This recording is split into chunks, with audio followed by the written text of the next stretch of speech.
Dina iki kula semangat Gusti, boten sambat.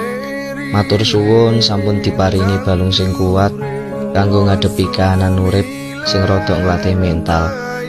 Dina iki rezeki piye wae, kerjaan model kaya apa wae, mangga tak syukuri Gusti. Mas yo boyok rasane ameh tugel dadi papat.